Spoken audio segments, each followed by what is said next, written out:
Christopher Hitchens. Christopher Hitchens. Christopher Hitchens. Christopher Hitchens. Christopher Hitchens. I give to you Christopher Hitchens. Now, I am absolutely convinced that the main source of hatred in the world is religion, and organized religion. Human beings in a mob. What's a mob to a king? What's a king to a god? What's a god to a non-believer who don't believe in anything? Okay, let me see. I don't think it's going to take 10 minutes to disprove the existence of God. I think it will one day be admitted with shame that it might have been in error to say that AIDS is bad as a disease, very bad, but not quite as bad as condoms are bad, or not as immoral in the same way.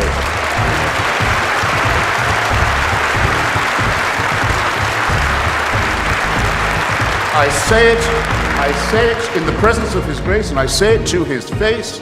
The preachings of His church are responsible for the death and suffering and misery of millions of his brother and sister Africans, and he should apologize for it. He should show some shame.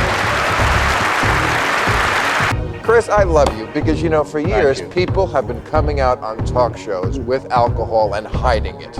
Not you. Not I. They put it in a cup like this. Chris is proud. He's like, this is scotch, fuck you.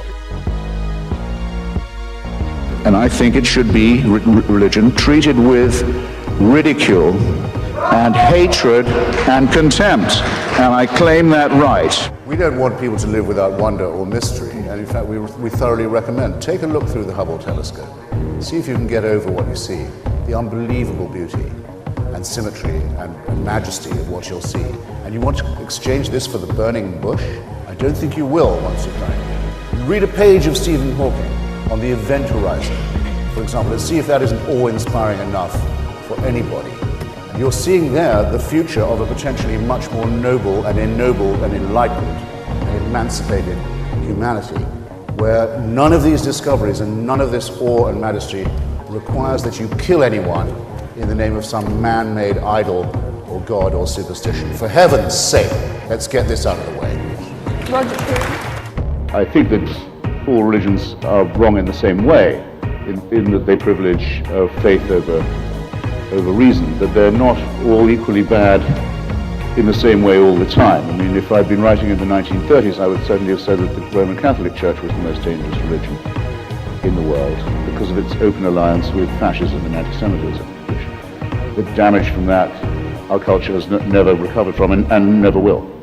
But at the moment, it's very clear to me that the most toxic form that religion takes is the Islamic form.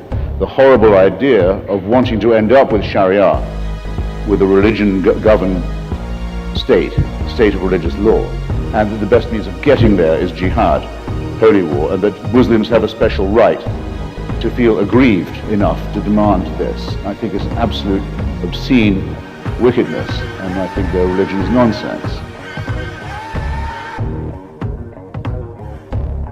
Christopher, I've got to call you down on referring to circumcision as genital mutilation. My son cried more at his first haircut than he did at his bris. And statistically... You weren't doing it right then. Statistically, the only long-term effect that it seems to have on people is it increases their chances of winning a Nobel Prize. I can't find the compulsory mutilation of the genitals of children as subject for humor in that way, or flippancy in that way.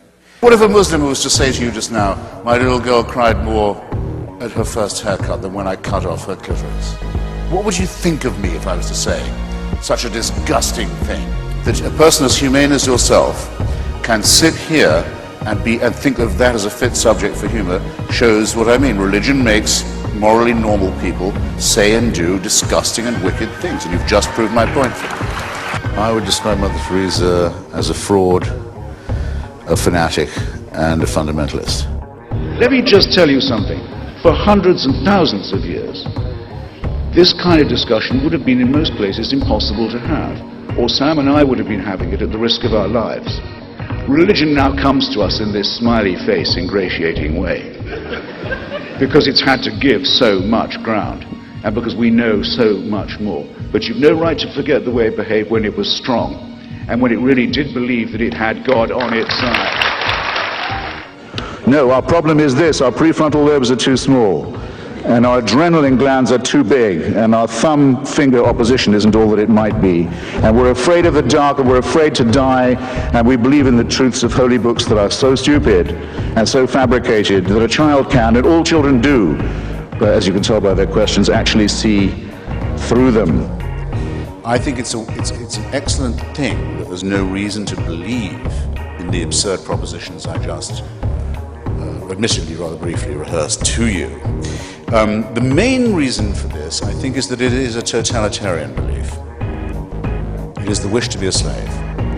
It is the desire that there be an unalterable, unchallengeable, tyrannical authority who can convict you of thought crime while you are asleep, who can subject you, who must indeed subject you, to a total surveillance around the clock, every waking and sleeping minute of your life, I say of your life, before you're born, and even worse, and where the real fun begins, after you're dead.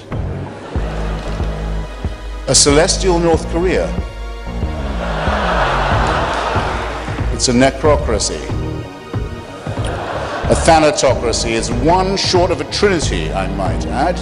The Son is the reincarnation of the Father. It is the most revolting and utter and absolute and heartless tyranny the human species has ever evolved. But at least you can fucking die and leave North Korea. And thank you.